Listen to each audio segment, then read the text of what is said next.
In March, the Commission for International Justice and Accountability, CIJA, a non-profit organization dedicated to conducting criminal investigations during wars, when there is no political will or capacity to engage existing public investigative bodies, will complete its final extensive investigation into the war crimes of Syrian dictator Bashar al-Assad.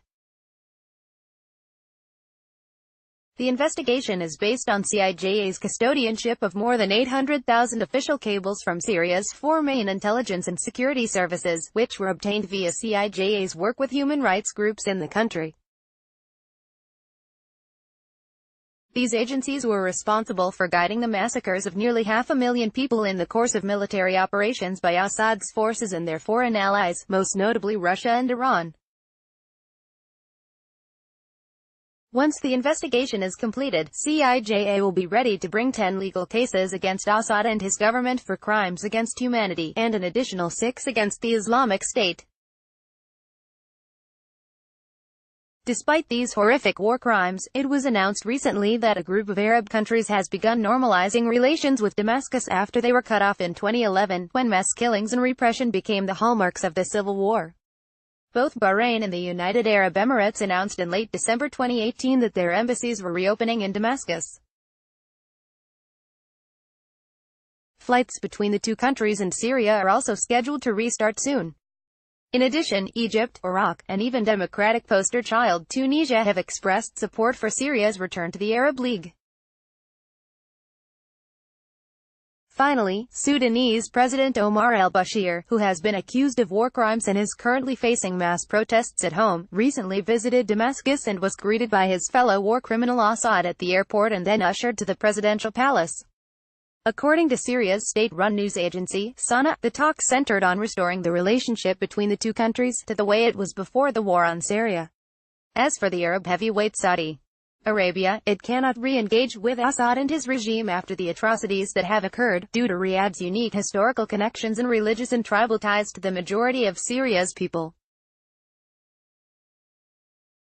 The Arab approach to Syria and the latest rekindling of ties to Assad typify the incompetence and moral bankruptcy of a dozen of the region's current rulers. The root cause of this malaise is the broken ethical compass that has long been steering the Arabs awry. A comparison between the European and Arab responses to war crimes offers a telling lesson. Pursuing the criminal warlords Ratko Mladic and Radovan Karadzic with vigor following the Yugoslav Civil War, the Europeans arrested and deported the butchers of Bosnia and Serbia, had them tried at The Hague for crimes against humanity for massacring Christian Croats and Bosnian Muslims, and sent them to die in prison. How does the Arab response to the genocide of fellow Arab Muslims in their midst compare? The butchers of Sudan and Syria, Bashar and Assad, are parading together gleefully in front of the cameras while the Arabs watch on with complete indifference. As shameful and misguided as this about-face may be, Arab leaders have justified it on the premise that playing nice with Assad will draw him away from Iran and help curb the country's malevolent influence in the region.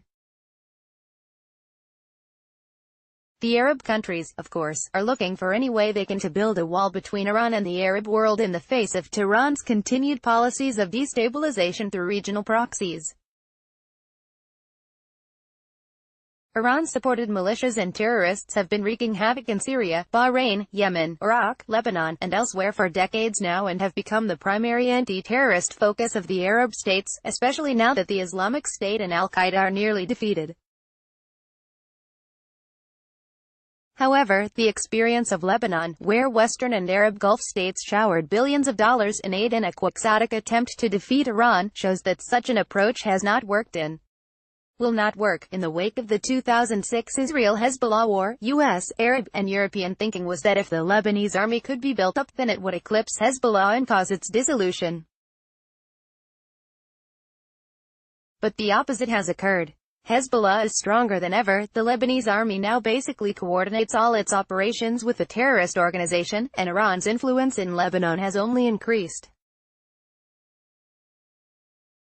This quagmire is a modern-day reincarnation of the great myth of the Campbell-Bannerman Report. For decades, Arab leaders and intellectuals have placed their lands and people under the self-imposed shadow of an alleged fiction that harks back to the 1907 Imperial Conference in London and its host, then British Prime Minister Sir Henry Campbell Bannerman. It is the classic case of the Arabs blaming others for their predicament and coming up with any number of excuses to avoid addressing underlying and difficult problems. As the myth goes, a white paper was commissioned on the Arab people and their lands within the British realm. The report supposedly emphasized that the Arabs controlled spacious territories teeming with resources, and that if this nation were to be unified into one state, it would then take the fate of the world into its hands and would separate Europe from the rest of the world.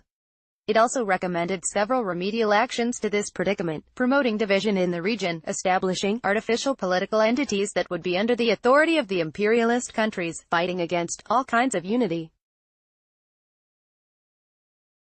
and the establishment of a buffer state in Palestine, populated by a strong foreign presence that would be hostile to its neighbors and friendly to European countries and their interests. Yet scholars now know, thanks to the work of the University of Oxford Middle East expert Eugene Rogan, that the Campbell-Bannerman report was most likely never written. Nevertheless, the Arab leaders, who often seem to lack the ability to parse reality from fiction, had been living under its narrative for nearly a century. They seem more deeply invested than ever in realizing a false Edwardian agenda. The Arab people are deeply divided, the Arab League is an empty shell, and the Arab states are imploding or at each other's throats. And many still blame, if only unconsciously, that imperialist Campbell Bannerman and his many successors, such as Lord Curzon and High Commissioner Henry McMahon, for their role in dividing and weakening the Arab world under the British realm. This, of course, is part of a larger problem.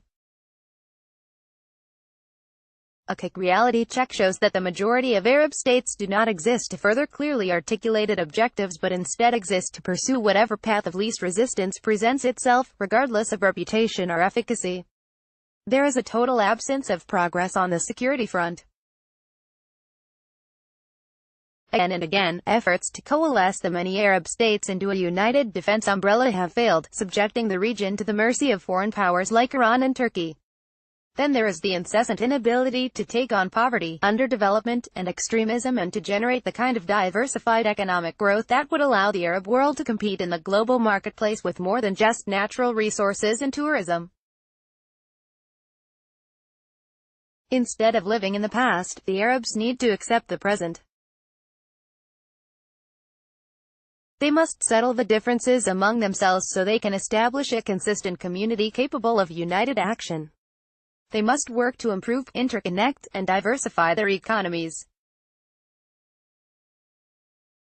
And once unity, accountability, and prosperity have been implanted into the Arab milieu, the Arab world can start properly uniting to ward off the actual regional imperialists of today, Iran and Turkey.